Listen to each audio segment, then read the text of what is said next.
passion kita atau bukan, apakah cinta kita terhadap pekerjaan itu benar-benar sampai membuat kita tuh punya kerendahan hati untuk belajar di situ terus gitu. Perkenalkan, Laju, platform digital pembekalan generasi milenial untuk Anda. How to turn your passion into your career. Pastinya ya komitmen ya udah pasti. Gue nggak tahu nih passion gue di mana dan gue nggak pernah tahu juga kayak gue bisa punya minat untuk belajar di mana. Bisa cuan berapa? Tapi kita jarang bertanya resikonya sebesar apa. Jadi we have to be wise. We have to know what to invest, ya kan? Kita maunya itu apa gitu. And now is the best time to invest, by the way gitu. Bergabung dan ikuti gerakan Melaju Bersama demi menuju Indonesia lebih maju. Nah, kalau selanjutnya nih Cik, kan kalau misalnya tadi Cik sempat singgung kebetulan nih passionnya di bidang fashion gitu kan.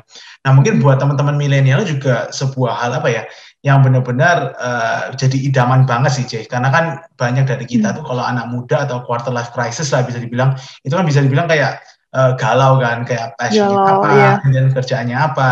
Nah kalau if we see Cik Christy itu kan kayak right now kayak CC bisa dibilang kayak bisa dibilang jalanin passion as a career gitu loh. Nah any tips sih Cik buat teman-teman ketika mereka udah tahu nih passionnya tapi mereka clueless kayak how to make it as a career atau bagaimana caranya jadi bisnis kayak gitu. Where to start gitu sih Cik. Menurut aku emang banyak banget sih sampai sekarang yang kayak masih galau gitu, nggak, maksudnya bahkan ada juga yang bilang nggak tahu atau nggak punya passion gitu. Sebenarnya kalau misalkan ditanya menjadikan passion sebagai pekerjaan, kalau passion itu sendiri kan sebenarnya lebih kayak cinta kan, cinta terhadap pekerjaan sampai kita benar-benar kayak rasanya tuh kerja tuh nggak kayak kerja gitu. Jadi kita benar-benar kayak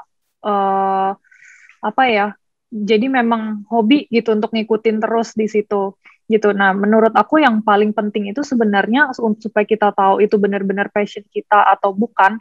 Apakah cinta kita terhadap pekerjaan itu benar-benar sampai membuat kita tuh punya kerendahan hati untuk belajar di situ terus gitu. Nah, aku merasa aku memang menemukan humility-nya itu di dalam fashion gitu. Jadi kayak mungkin ini yang mesti kita tanya juga ke diri kita masing-masing, kayak humility kita tuh di mana gitu. Itu yang kayak baru benar-benar menunjukkan kalau cinta kita pada pekerjaan itu, passion itu benar-benar real gitu. Kalau buat aku sendiri nih, kalau case aku kan fashion ya, jadi keseharian aku tuh misalnya aku harus mantengin social media, aku ngeliatin kayak desainer-desainer, terus kayak aku cari tahu kira-kira brand-brand apa yang kayak mereka lakuin sekarang, mereka collab sama siapa, terus kayak desainer top 5 tuh di Indo tuh siapa aja, terus mereka tuh timnya seperti apa, kira-kira kayak dari orang-orang atau kayak bisnis di balik brand itu tuh siapa aja dan activity mereka setiap hari kayak gimana, itu tuh aku benar-benar ngikutin dan aku ngerasa nggak bosan gitu karena aku ngerasa aku benar-benar kayak punya humility untuk kayak kerendahan hati belajar terus di dalam industri itu gitu, yang buat menurut aku yang kenapa itu penting karena itu yang bikin kita tuh punya banyak banget insight dalam industri itu sehingga kita tuh selalu aware sama apa yang terjadi di industri itu, jadi kita selalu satu langkah di depan orang lain gitu. Tapi kalau misalkan kita bilang kayak passion kita di fashion, tapi pas ditanya ternyata kayak pengetahuan kita tuh sama dengan orang awam, nah itu menurut aku memang kita mesti tanya lagi ke diri kita kalau memang benar-benar itu passion kita atau enggak gitu. Kita memang punya cinta pada pekerjaan itu sampai kita mau benar-benar belajar di dalam industri itu gitu. Itu sih. Oke. Jadi berarti lebih ke arah kayak mungkin buat teman-teman tadi kalau misalnya dari poinnya Cik Christy berarti lebih ke arah kayak define apakah benar-benar memang ketika orang ngomong aku punya passion nih di bidang fashion gitu kan ya. Tapi kalau misalkan ditanya apakah kita punya humility untuk tetap kayak eager to learn new stuff dan bisa bikin kita tetap keep up sama industrinya. Jadi itu benar banget sih Cik. Kalau dari aku juga setuju kalau misalkan benar-benar kalau misalkan mau jadi ini sebagai karir atau bisnis, pastinya juga yang tadi Cik Christy sampaikan juga penting banget nih buat teman-teman praktekin kalau misalkan memang mau jadiin passion as a career atau job juga. Nah, mungkin nextnya lebih kayak gini Cik, kalau misalkan salah satu milestone Cik Christy nih ketika jadi seorang fashion designer yang sempat yang sudah viral di TikTok sampai saat ini, mungkin bisa sharing nih Cik kemarin waktu bikin konten yang dress sultan yang 10 juta kayak waktu bikin tuh apakah memang ada kayak strateginya atau memang udah dirancangin atau gimana atau tahu-tahu viral aja gitu FYP gitu. Nah, ini untuk yang ini sih memang agak sedikit ini berhubungan dengan tujuan dan motivasi yang di awal itu sih. Sebenarnya memang agak panjang tapi berhubungan sama milestone yang titik balik kenapa aku bikin TikTok ya. Jadi menurut aku tuh memang kadang yang orang sering lupa itu kalau sebenarnya tujuan utama dari kita berbisnis itu kan sebenarnya untuk manusianya ya, untuk orang lain. Jadi jasa atau produk apapun yang kita offer itu harus bisa jadi solution untuk problem yang ada. Baru di situ kita benar-benar bisa nemuin market yang ada gitu. Jadi di situ aku belajar aku harus punya empati untuk bisa aware sama problem yang ada. Jadi kita tuh bisa nemuin problem yang ada. Semakin bisa mengatasi masalah yang lebih besar itu, kita bisa menguasai market lebih besar.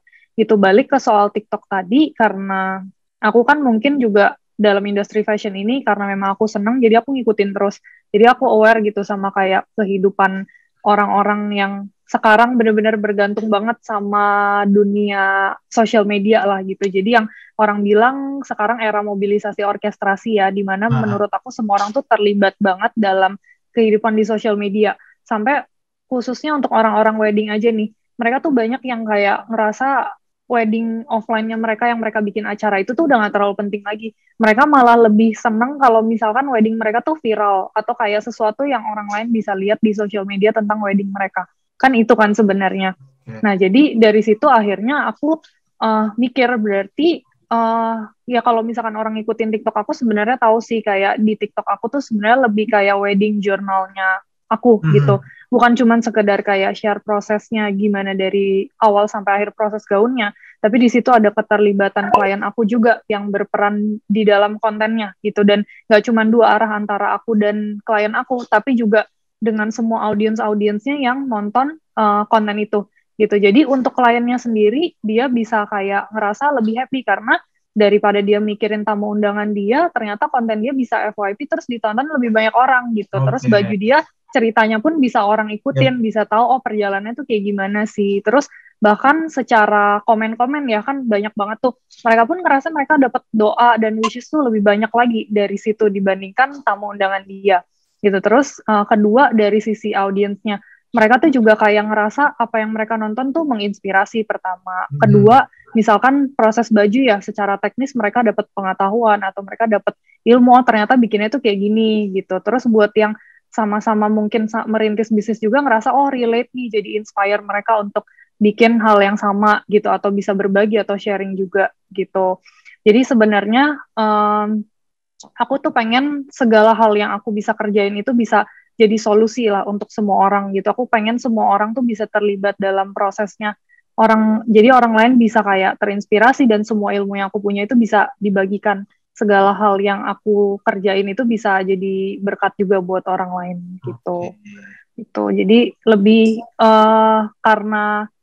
karena awalnya sih karena seperti itu, tapi memang ternyata benar sih kayak menurut aku memang sisi manusia dan sisi bisnis itu harus berjalan bersamaan. Itu jadi harus selalu seimbang. Kalau misalkan kita bisa menyeimbangkan itu, menurut aku diaplikasikan ke bisnis ya, itu based on my experience, uang itu cuma ngikutin, bahkan dampaknya itu jadi justru bisa luar biasa gitu. Karena kan maksudnya di satu sisi tuh kita kayak, kalau kita cuma mikirin bisnis doang, kan pasti orang tuh cuman gimana sih caranya bisa jual barang tuh semurah mungkin, bisa dapat market sebesar mungkin, lower cost sekecil mungkin, dapat profit segede mungkin kan. Tapi mentok-mentoknya paling cuma perang harga sama kayak lapak sebelah gitu. Cuman kalau misalkan beda juga kalau misalnya kita terlalu idealis juga, terlalu fokus sama pelayanan orangnya juga kan nggak bisa menghasilkan apa-apa.